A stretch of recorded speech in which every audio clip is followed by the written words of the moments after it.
Good morning class. बच्चों, आपको मैंने प्रीवियस क्लास में मैंने पढ़ाया शब्द अलंकार।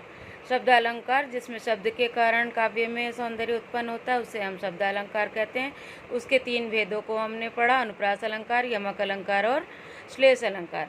आज हम पढ़ेंगे अर्थ अलंकार। अर्थ अलंकार किसे कहते हैं?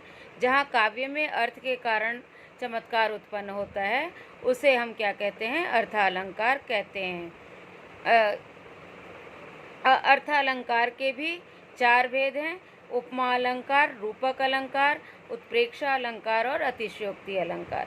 पहले देखते हैं उपमा अलंकार। जिस काव्य में किसी प्रसिद्ध वस्तु या व्यक्ति की तुलना सामान्य वस्तु को अच्छा बताने के लिए असामान्य वस्तु से की जाती है वहाँ उपमा अलंकार होता है। अगर साधारण शब्दों में कहें तो किसी से किसी की तुलना जहाँ की जाए वो उसे हम क्या कहते हैं? उपमा अलंकार कहते हैं। जैसे उदाहरण के तौर पे, हाय फूल सी कोमल बच्ची, हुई राख की ढेरी। कि कवि क्या कहता है कि मेरी जो फूल सी बच्ची है वह मृत्यु के बाद कैसी हो गई है?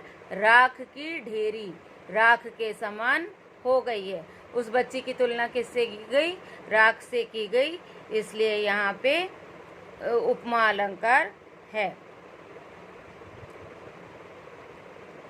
अगला है रूपक अलंकार।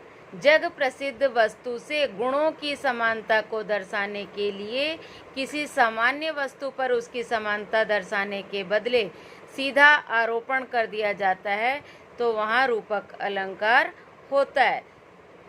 अगर साधारण शब्दों में कहें कि किसी प्रसिद्ध वस्तु की समानता को दिखाने के लिए सीधे ही किसी के साथ अगर समानता बताई जाए तो वहाँ क्या होता है?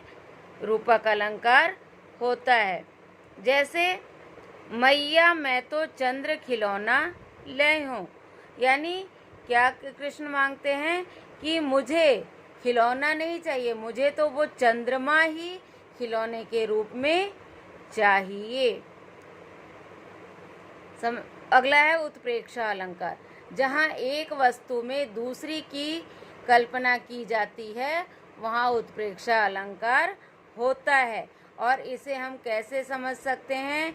इसे हम मानो, जानो इत्यादि अगर शब्द आते हैं तो उससे हम उत्प्रेक्षा अलंकार को समझते हैं। जैसे पुलक प्रकट करती है धरती, हरित तृणों की नोकों से, मानो झूम रहे हैं तरुभी, मंद पवन के झोंकों से।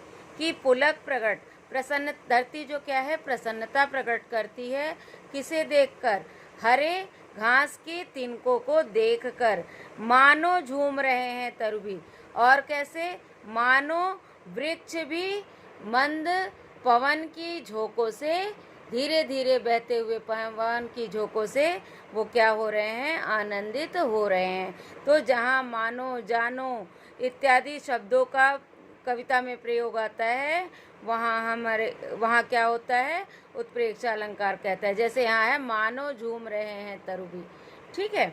अगला है हमारा अतिशयोक्ति अलंकार। अतिशयोक्ति अलंकार जब किसी बात को बहुत बढ़ा चढ़ाकर कहा जाता है वहाँ अतिशयोक्ति अलंकार होता है। जैसे हनुमान की पूंछ में लगन न पाई आग, लंका सगरी जल गई, गए निशाचर भाग। कि हनुमान की पूंछ में अभी आग लग भी नहीं पाई थी कि पूरी लंका जो है जलकर राख हो गई और सारे राक्षस भाग गए। ऐसा कैसे हो सकता है कि उनकी पूंछ में आग लगी ही ना हो और पूरी लंका जल गई हो? तो बात को क्या कहा गया? बहुत ही बढ़ा चढ़ाकर कहा गया, जिस कारण यहाँ पे अतिशयोक्ति अलंकार हुआ।